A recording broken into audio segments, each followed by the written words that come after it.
नमस्कार दोस्तों, स्वागत है आपका आपके अपनी YouTube channel RPSC online classes में। आज अपन बात करेंगे आपके अर्धवार्षिक के क्लास 10th के मैथमेटिक्स पेपर के बारे में। जो आपका पेपर होने वाला है उसके महत्वपूर्ण प्रश्नों के बारे में देखिए हैं। जल्दी से देखते हैं कौन कौन से पर्सन हैं आपके अर्धवार्षिक पेपर के हिसाब से। तो देख लेते हैं जल्दी से क्लास 10th का जो पेपर आपका आने वाला है उसके अकॉर्डिंग माध्यमिक शिक्षा बोर्ड द्वारा जो पेपर करवाया जाता है अर्धवार्षिक पेपर, विषय गणित है, क्लास 10th। पेपर आपका होगा 2 घंटे 45 मिनट का और नंबर होंगे 48 नंबर। आपका पेपर जो होगा 48 नंबर का होगा। इसमें थोड़ा सा आपको चीजें ध्यान रखनी है। आपके पहले पर्सन के अंदर यानी 1 से लगा के 5 तक ऑब्जेक्टिव पर्सन आएंगे, लेकिन मैंने यहां कुछ आपको ऑब्जेक्टिव पर्सन प्रैक्टिस के लिए दे रखे हैं जो ज्यादा भी हैं, यानी कुछ ज्यादा पर्सन है। इनमें से आपके महत्वपूर्ण पर्सन है, आपको इसके हिसाब से पेपर की तैयारी करनी है, इस अकॉर्डिंग तैयारी करनी है। तो देखिए पहला पर्सन कौन सा है। परिमेय संख्या 129 बटे 2 की घात 5, 5 की घात 7 और 7 की घात 5 का दशमलव प्रसार किसका होगा, कैसा होगा। तो इसका जो दशमलव प्रसार होगा वो अशांत होगा। कौन सा होगा, अशांत आवर्ती का होगा, अशांत अनावर्ती का, ठीक है, आवर्ती का, सॉरी। दूसरा है क्रमागत संख्याओं का एचसीएफ क्या होगा। 2 क्रमागत संख्याएं हैं, उनका एचसीएफ कितना होता है। तो 2 क्रमागत संख्याओं का एचसीएफ 1 होता है। चलिए अगला प्रश्न 26 और 91 का एचसीएफ, 26 और 91 का एचसीएफ होता है 13। आप निकाल के देख लेंगे तो पता चल जाएगा। अगला है द्विघात बहुपद x² + 7x + 10 के शून्यांकों का योगफल क्या होगा। तो इसके शून्यांकों का योगफल क्या सूत्र होता है, -b/a। तो b का मान कितना है 7, इसके आगे माइनस और 1 यानी -7/1 a मान हो जाएगा इसका। आप खुद करके देख लें, पता चल जाएगा। निम्न में से द्विघात बहुपद कौन सा है। देखो ये द्विघात बहुपद नहीं है, x की घात 1 है, यहाँ इसकी घात 2 और 3 है, यहाँ इसकी घात 1 है और यहां पर है। तो डी इसका ऑप्शन हो जाएगा। जिसकी घात अधिकतम घात 2 होती है वो क्या कहलाता है, द्विघात बहुपद कहलाता है। अगला प्रश्न देखते हैं। आएंगे आपके 5 ही ऑब्जेक्टिव, ध्यान रखना आपके 5 ऑब्जेक्टिव आएंगे। कुछ और प्रैक्टिस के लिए दे रखे हैं। रेखिक बहुपद के शून्यांकों की संख्या होती है, रेखिक बहुपद के शून्यांकों की संख्या 1 होती है। निम्न समीकरण युग्म के हल कीजिए। x + y = 4, x - y = 2। तो आपको मान दे रखा है तो आप इसका मान निकालेंगे तो कितना आएगा x का, और y का मान आप रख के निकाल लेंगे तो x = 4, y बराबर आ जाएगा 0। आप निकाल के देख लें, आपको पता चल जाएगा। निकाय समीकरण a1x b1y c1 = 0, a2x b2y c2 = अद्वितीय हल है। अद्वितीय हल होने की समीकरण क्या होती है, a1/a2 बराबर नहीं होता b1/b2 के, तो सी ऑप्शन हो जाएगा। निम्न में से कौन सी द्विघात समीकरण को हल की एक विधि है। द्विघात समीकरण हल करने की गुणनखंड विधि है या पूर्ण वर्ग विधि है या द्विघाती विधि है या सभी हैं। तो ये सभी क्या हैं, द्विघात समीकरण को हल करने की विधियां हैं। यदि द्विघात समीकरण x² kx + 4 = 0 के मूल समान है तो आपको मूल समान की शर्त लगा के इसमें k का मान निकालना है। समांतर श्रेणी -5 -1 3 7 का सर्वांतर कितना है। तो इसका सर्वांतर है 4 प्लस का 4, ये रहा c। m के किस मान के लिए 10 m - 2 समांतर श्रेणी में होंगे, किस मान के लिए समांतर श्रेणी में होंगे। तो इन दोनों को जोड़ के 2 का भाग कर दो यानी 10 8 रह जाएगा 4। इसका ऑप्शन भी क्या आ जाएगा, C 4।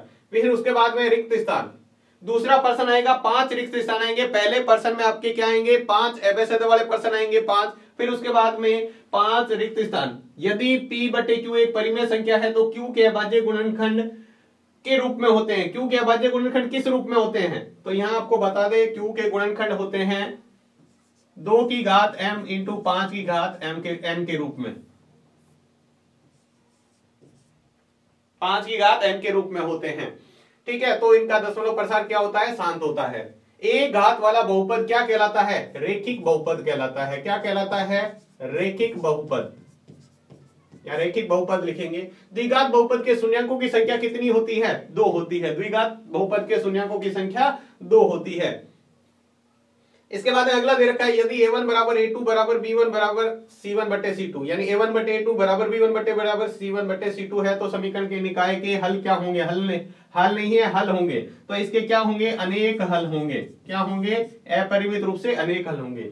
अगला है समांतर श्रेणी 10 7 4 का 11वां पद क्या होगा। तो 11वां पद आप निकाल लेंगे n - a + n - 1 × d वाले सूत्र से आप इसका मान निकालेंगे और यहां पर रख देंगे। अगला है किसी बाहरी बिंदु से वृत्त पर स्पर्श रेखाएं खींची जा सकती है। तो 2 स्पर्श रेखाएं खींची जा सकती है बाह्य बिंदु से। तो ये आपके थे यहां पर। इसके बाद में आपके 5% कौन से आने वाले हैं, इसके बाद में 5% सत्य असत्य कहेंगे, वो देखो आप अपनी तैयारी कर लें। उसके बाद में अति लघुतरात्मक प्रश्न आपके दिए गए हैं। दो संख्याओं का गुणनफल 180, HCF 3 है तो एलसीएम क्या होगा। ठीक है, इसके बाद में अगला प्रश्न है, ये देखो वो अति लघुतरात्मक एक एक नंबर वाले हैं। दूसरा प्रश्न है, यदि a तथा 18 का HCF 36, एलसीएम 36 है तो a तथा 18 का HCF 2 है तो a का मान क्या होगा। a और 18 का एलसीएम 36 दे रखा है, इसका HCF 2 दे रखा है तो a का मान क्या होगा। x square plus 7x plus 10 के शून्यांकों का योग और गुणनफल लिखना है आपको। अगला है, दो चर वाले समीकरण निकाय का हल अद्वितीय होने की शर्त लिखनी है। अद्वितीय हल होने की शर्त आपको लिखनी है। एक द्विघात बहुपद ज्ञात कीजिए जिसके शून्यांकों का योग तथा गुणनफल -3 और 2 है। इसके आपको क्या करने हैं, द्विघात बहुपद बताना है।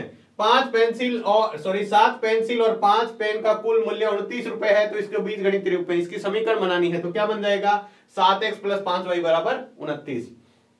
द्विघात समीकरण के मूल ज्ञात करने के लिए श्रीधराचार्य सूत्र लिखना है। श्रीधराचार्य क्या सूत्र होता है, x बराबर -b plus minus √b square minus 4ac बटे 2a।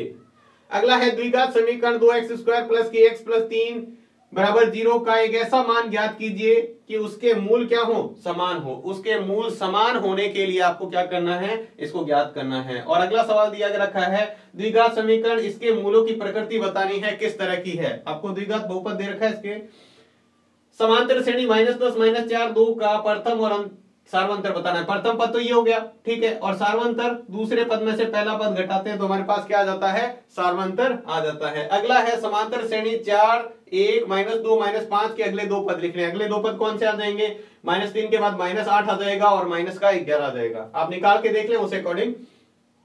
उसके बाद में आते हैं 2-2 नंबर वाले, जिसमें है 4 12 और 120 का अभाज्य गुणनखंड विधि से HCF और LCM ज्ञात करना है आपको।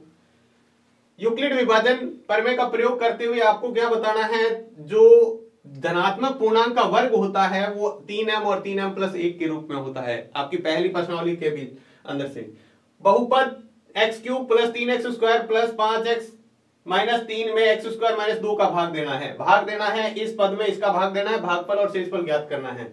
आपको समीकरण दे रखी है, विलोपन विधि से हल करना है। दो समीकरण दे रखी है, इनको विलोपन विधि से हल करके इसके शून्यांक ज्ञात करने हैं। अगला है, ऐसी दो संख्याएं ज्ञात कीजिए जिनका योगफल 27 और गुणनफल 182 हो। चौथी प्रश्नावली द्विघात समीकरण में से इसको पहले द्विघात समीकरण बनेगी, फिर इसको हल करना है। अगला है, द्विघात समीकरण 2x square minus 7x plus 3 को गुणनखंड विधि से हल कीजिए। आपको द्विघात समीकरण को गुणनखंड विधि से हल करना है। एक एपी यानी समांतर श्रेणी का 31वां पद ज्ञात कीजिए जिसका 11वां पद 38 तथा 16वां पद 73 है। 31वां पद ज्ञात करना है आपको, 11वां और इसका 16वां पद दे रखा है। अगला है, एक रेखाखंड 5.7 सेमी का खींचिए और उसको 3:4 में विभाजित कीजिए। यह आपकी 11वीं प्रश्नावली में से है, ठीक है, 3:4 में इसको विभाजित करना है। अगला भाग है जिसमें बड़े क्वेश्चन है आपके 4 अंक के जो आने वाले हैं। निम्नलिखित समीकरण युग्म को ग्राफिक विधि से हल कीजिए। या तो ये हल कीजिए या दोनों में से एक सवाल आपको ग्राफिक विधि से हल करके इसका सॉल्यूशन बताना है। अगला प्रश्न है आपका, 3 वर्ष पूर्व रहमान की आयु का व्यतक्रम अब से 5 वर्ष पश्चात आयु के व्यतक्रम का योग 1/3 है, तो उसकी वर्तमान आयु ज्ञात कीजिए। आपके प्रश्नावली नंबर 4 में से द्विघात समीकरण में से है, इसको आपको हल करना है और आपका इसका उत्तर निकालना है। या फिर आपको निम्न समीकरण के मूल ज्ञात कीजिए। आपको देखा 1/x बराबर 1/x माइनस 2 बराबर 3, ठीक है, तो x बराबर ना तो 0 ले सकते हैं ना 2 ले सकते हैं। इसके अलावा आप, यानी ये तो आपको सिर्फ दिया हुआ है, इसको आपको द्विघात समीकरण बनाकर हल करना है। और उसके बाद में आपको दे रखा है, एक एपी के 51 पदों का योगफल ज्ञात कीजिए जिसके दूसरे और तीसरे पद क्रम से 14 और 18 है। या तो ये कीजिएगा या फिर ये किया है, किसी स्कूल के विद्यार्थियों के उनके समग्र शैक्षिक प्रथम प्रदर्शन के 7 पुरस्कार देने के लिए 700 रुपए की राशि रखी गई। प्रत्येक पुरस्कार अपने से ठीक पहले पुरस्कार से 20 रुपए कम है, तो प्रत्येक पुरस्कार की राशि बतानी है। ये आपका 5वीं प्रश्नावली समांतर श्रेणी में से, ये भी 14वां प्रश्न समांतर श्रेणी में से, दोनों में से आपको एक करना है। चलिए बात करते हैं अंतिम 15वें प्रश्न की। एक त्रिभुज ABC बनाइए जिसमें BC 6 सेंटीमीटर, AB 5 सेंटीमीटर और कोण ABC आपका 60 डिग्री का हो। तो फिर एक त्रिभुज की रचना कीजिए जिसकी भुजाएं त्रिभुज ABC के संगत भुजाओं का 3/4 गुना हो। आपके एक इसके समरूप त्रिभुज बनाना है, ठीक है।